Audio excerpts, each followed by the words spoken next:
Yo, what is going on, everybody? Champion 1, Division 1. Can we get to Division 2? Spoiler alert, yes we can, because this is pre-recorded. These were recorded a couple of weeks ago. I'm just getting around to doing the voiceover now because I've got some stuff in my mouth, which may explain why sometimes the stuff may sound a little bit weird coming out of my mouth. But hopefully you can understand what I'm saying, and it's getting a little bit better, I think. So, anyway. First of all, the last episode, the comments were unbelievable. I've never had so many comments on a video in that space of time, so really appreciate it. We had some great comments, some great supporting comments, some great questions as well, and a great answer from someone else, which I really do appreciate that. So that was awesome to see. And of course, we get the same people we've always had. And the same people who say it doesn't work. They said that 3 years ago, they said that 2 years ago, they said that a year ago in all of the series. And when I got to Grand Champ, or in the last series when I decided to get to Grand Champ 2, mid-Grand Champ 2 in fact, they went quiet, didn't they? They disappeared, those people. Interesting. And we even had them in the live stream. Do you remember that? We're going to get to Grand Champ, and I'm only going to do 4 dodges on the way to Grand Champ. We did it. But had the naysayers then as well. Because they're not listening to what we're saying. They're the same people who watch Flakes and complain that he power slides. Here we go. Champ 1, open net. Of course there's an open net in Champ 1 because there's open nets in Grand Champ, SSL. You just don't see them because you're not looking for them. And one of the comments this morning, because I'm obviously recording these ahead of time, was that your opponents seem like diamonds from years ago. Well, the truth is they look like this in Champ 2. I don't have a special deal with Devon. Could you imagine? To get special opponents. The fact is, the opponents all look like this. You all look like this when you play. Okay, that's the truth. There we go, another wide open net because they're turning instead of playing the ball back because they don't believe in playing the ball back. They believe in pressure because they've been lied to. It's common sense, isn't it? If you try and turn into something you can't see, it's like pulling out on someone with a blindfold. You wouldn't do it in real life. Too dangerous. But in this game, you get told to do it. You get almost encouraged to do it. So, the truth is, it'll look like this all the way to Grand Champ. I already know it will because I've done this before, okay? The reason you don't see it is because you're on top of the ball diving in. You can't see anything if you're moving 100 miles an hour. You're not taking time to see what's in front of you. That's not your fault, but you can either hate on this or you can learn from it. And by me being away, look how I get a free ball. I can pop it up high. Now I can go probably for a demo. Yeah, probably go for a demo or a fake. There we go, and that'll probably be a goal because the teammate's actually centre, which is rare. Easy peasy. This is how you play Rocket League, okay? I don't shoot that on net. I pop it high. People go, how did you miss the target? Did I miss the target? We scored a goal. Open your mind a bit. Think outside the box a bit. Think about your actual end goal a little bit. And then truly figure out the way to get there. So, yes, I'm not allowed to flip into shots. I'm not allowed to shoot. I'm only allowed to do jumps, single jumps or drives to score goals. And on defense, I am allowed to dodge. That is what I've set because my proof in this game is that people are learning way too many mechanics that they do not need, and you can get much higher without them. Now, one of the comments was interesting. Back to this comment, and I will explain what I'm doing, but I just thought I'd catch up on these. Was that this will work? This guy says it will work. But it's like killing the weakest monster over and over again to level up. Because it yields the same results. Well, first of all, I don't know any game where that yields the same results. Because after a while, you start getting less XP from those monsters. So you actually have to go to higher monsters. In fact, in games like Diablo, if you go to a certain level and try to play lower level characters, you don't even get XP in the end. So that wouldn't work. Now, the difference in Rocket League is we get the same MMR every game. So that analogy doesn't make any sense. But what analogy does make sense is that you've said that I'm getting carried through this by letting my teammate work. And that tells me a big story. If you really believe that, you may want to change your mind because you can't get through life, maybe you can, by being that kind of person. In life, you got to work with others. Be it in Rocket League, in work, you have to work with others. You will not get anything done solely on your own. Oh, hook shot, hold on. Oh, single jump shot instead. So, people used to say Magic Johnson was the best basketball player ever. One of the best of all time. What was he known for? Passing the ball. Now, do people think he sucks because he used to pass the ball to Kareem all the time? No, because he was brilliant at passing the ball. So, one of the ways to be effective in Rocket League and life is to allow others to shine through and help others to do that. And you'll be rewarded in turn. So in this game, just because I'm not scoring every goal or taking over the games, the fact is I'm winning. Oh, there's an ever open net. I can't shoot though. I can't shoot. So there you go. But it doesn't matter. So you really need to get into this mindset. Not that I'm letting my teammate do the work, so therefore I'm being carried and I must not be very good, which is what you'd probably be thinking. It's more so I'm allowing my teammate to work. I'm allowing my teammate to succeed, and therefore I will succeed. And therefore I'll rank up faster, and therefore I'll get better teammates so I can experiment more. And we're probably going for a demo here. So anyway, back to this footage. But guys, I love these comments. I love having these little debates about it as well. Please, any questions, do get in there. But what I want to talk about today is I want to talk about sequences. I want to talk about playing systems in Rocket League. You know, when I first brought out the Pacifist System, many people said it didn't work. Before even trying it, by the way, they said it didn't work because Rocket League is situational. Now, the truth about Rocket League is it's the same situation over and over and over and over again. The same situation over and over again. Now, once you can see those situations, as I point them out, which I will do in the next game, we've got 20 seconds here, you'll start to understand that there are ways to train and there are ways we can force specific situations based on the bias of players and how they want to play the game, which would achieve much more success. Okay? In basketball originally, there wasn't really any set plays. You used to just dribble and shoot, dribble and shoot. And then people started to learn screens, down screens, up screens, set plays. Okay? Same with pretty much every sport. We're in the early days of Rocket League, and I class it as a sport in a way. It's an e-sport, isn't it? So right now, we think everything's different, everything's weird.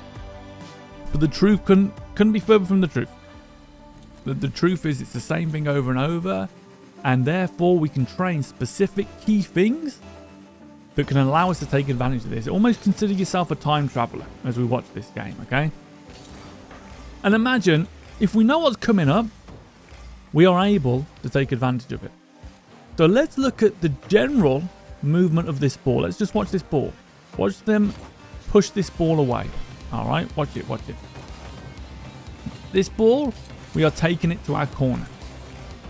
They will push into the corner, and we will start. Okay, this is going to be, yeah, I remember this bit. This isn't mechanical, by the way, because I actually just drove and then flipped. And I didn't flip or shoot there, so we'll get rid of that play, because that's, but again, that's how you would play. You just fall off the ceiling because they're diving in as last man.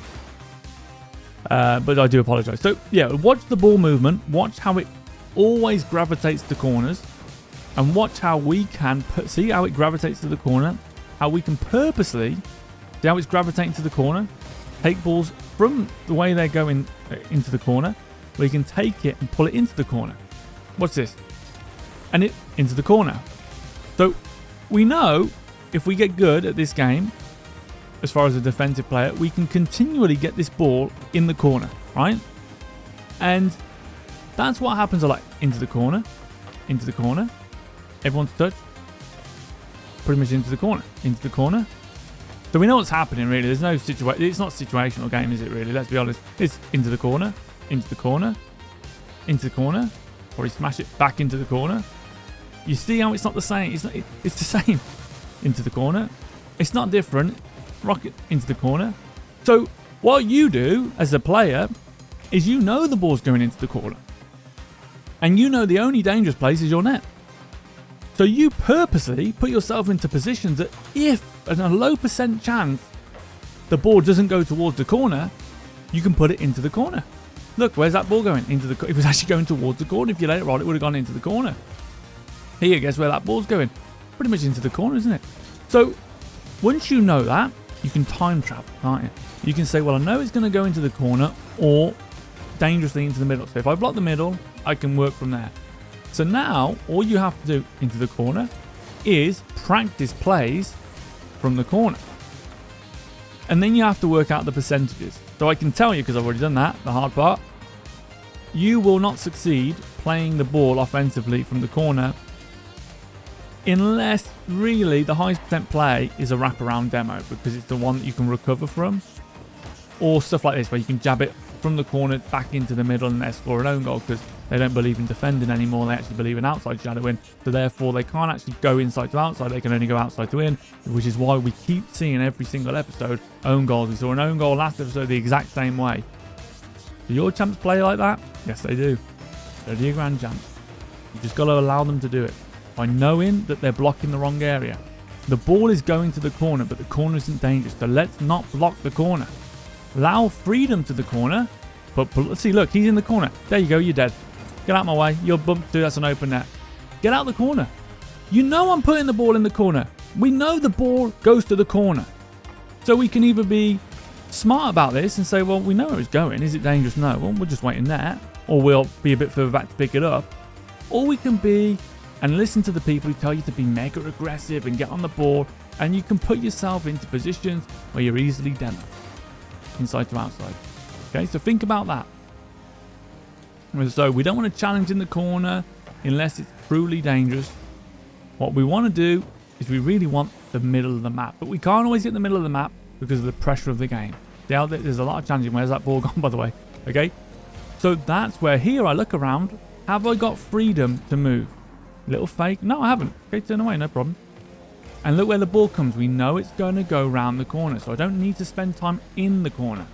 The only time I go into a corner is if I'm dragging the ball back, and therefore I can take that corner boost, which allows me to counterattack hard with low recovery of their first man. Okay, but I want you to understand that Rocket League isn't, that's bad for me, isn't a situational game, really. There are situations, but if you play it properly, it's the same situation over and over and over. And therefore, against the common belief, you can have systems in Rocket League. And they can be successful. As long as you understand how to create the same situation over and over and over again. Alright? Great attempt on the demo, well played. You know, I used to do jiu-jitsu, and I was lucky enough to grapple Eddie Bravo. And if you don't know who he is, he was like a real big guy in 10 Planet Jiu-Jitsu, and he came over and he was late, so we all got to grapple him. And one of the things that blew my mind about him was he was all right in just random movements, okay? Because he was like quite a lot older, and he's basically sort of like semi-retired as far as competing. Well, he was retired as far as competing. But once he got to his spot, by the way, I had no chance, by the way. But once he got to his spot, like his sequence, he was unstoppable. It almost blew my mind. So it'd be normal, and then boom, he's got locked down. I'm tapped out in about 3 seconds. Because what he had done is he's found a way to get to the same situations over and over and over again. So even from randomness, he could do certain things. So even from randomness, he would block the middle. See? So they put it to the corner. So he would take away the randomness to allow him to get the situation that he wanted. And then once everything was in place for his situation that he wanted, he would execute a move that he had practiced over and over and over again. It was pretty much impossible to stop. The reason being, he had practiced it a lot more than I had, because he's playing the same situation over and over. Whereas in Rocket League, everyone's rushing into things, so they are getting a lot of random outcomes. But I'm not. I see that the ball keeps getting played up that corner wall. So I wait in the same position and look where the ball comes straight directly to me. Do your champs play like this? Yes, they do. Okay? They will always play like this. So will the grand champs. Because you guys are playing a game where you think you're improving by playing faster and going for everything, which makes no sense. That doesn't make any sense. Any sense at all. Okay? So, instead of questioning how I get these opponents, I think you need to look at how you're losing to these opponents.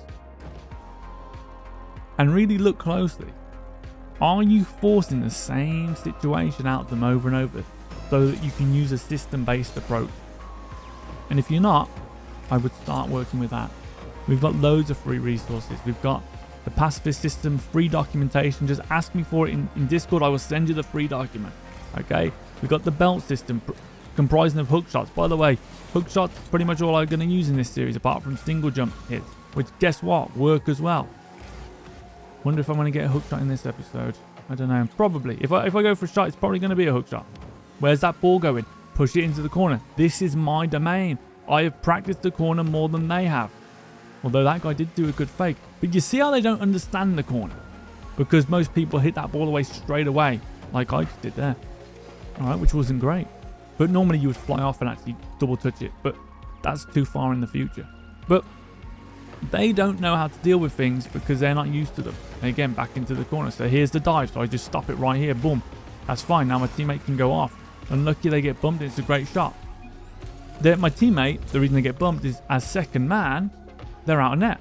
So if they were in net, they dodge the bump and they'd get the free ball. System-based approach. Always have a contingency. So anyway, we've got the free belt system. First thing is a hook shot. Could not recommend hook shot enough. They are the strongest weapon for most players in this game. That's terrible from me. Shouldn't have done that because he was clearly behind the ball. Maybe I did that to force a boost grab. And always do that, by the way. Never let them have free shots directly in front of the net because we want the ball in the corner. So that's the randomness I'm talking about. And I grappled Eddie. And it was a bit random for a second. Put the ball into the position you want. It's random. Get it into the corner any way you can. Hopefully you can understand this. They're defended in the corner, so they get killed. And the other guy doesn't know how to deal with it. If he would have waited in the deep net position that we recommend, that's exactly where the ball went. Literally exactly where the ball went. None of this stuff is an accident. This stuff has been purposely studied, and over time we're even like working on things to make it even more stronger, like pacifist pinch and stuff like that. New things coming up. Again, we can't shoot here. That was a bad jab from me. I think I was trying to get under the ball. There we go. Get a dem. Always get a demo on the way out. And try and go out in a straight line if you can. In that situation, if your teammate is picking up the ball in solo queue. Obviously, if not, you can stay on the ball. Here we go. All the stuff that we've practiced. Pop that over the top of them. Don't need to flip because I don't need to commit. And if I commit, I could be in a bad state. And again, single jump that. Just pop it up. Pop it up. See what they're going to do. Little fake there. Let the teammate come in because they wanted to go in there. And again, we wait in deep net for the free ball because they will give you free balls. If you don't fight them, you will get the free ball. If you fight them, you will never get a free ball because you'll never get to see it. Good stuff from the teammate. I'm going to follow in, grab that boost so I can get going because it's a 2v1 here. Obviously, I don't want to do anything too special. I don't want to go for single jump pops to score on a one-on-one. Again, it's a bit too simple. I would recommend it in all honesty, but I really want to show you in this series that you don't need much at all. Look for a demo, sweep. So usually what I do is I go for the first man demo, right, in that situation. And if I don't get that, I'll do a blind sweep. And what I mean by that is I stop looking for the actual demo. I'm more concerned with the ball and my teammates, so I sweep out. And if I get the demo on the second man, great, but I'm not looking for that. Because it's more important that my teammate's safe. What a lot of people do is they miss the first man. They carry on trying to chase the second man. What's the point? Your teammate hasn't even got the ball yet. You don't know if they're safe. Safety first. Right, single jump there. Nice little bump. And again, looking for that first man. Don't get it. Get out of there. Try and grab pads on the way. Don't have to go all the way to corner. And we got 59. Look where the ball comes. We know where it's coming. Hopefully that's not on target because I did say I wouldn't shoot on target. Nice. I can clear with dodges, but not on target. So I want to put them slightly off. I did that because my teammate was in a bad position. My second man, they weren't far enough back if they went for the shot. So I did that to get some boost. And that might be a goal. Grab the boost first. It's in the corner. No point dodging. Let them come out. Let them out. Teammates there, so we've got to be careful. And perfect. And we can just go back into deep net. It's a 1-1 game here. So I wonder how we're going to get the dub. If we get the dub. Inside, so we can put it towards the corner. And then we can take that 50 slide on. And look at the recovery. We're back in position. Barely any use of the joystick. I mean, that's something to really consider here when you're watching this game. How little movement is done with the joystick. We try and get ourselves into the right positions early. There's little to do with the movement of the joystick. Grabbing these pads. Wait here.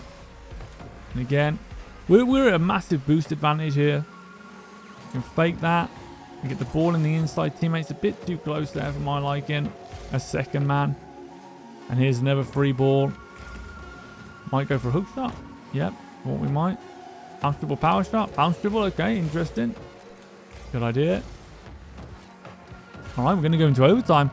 Felt I should have single jumped there, put it onto the backboard.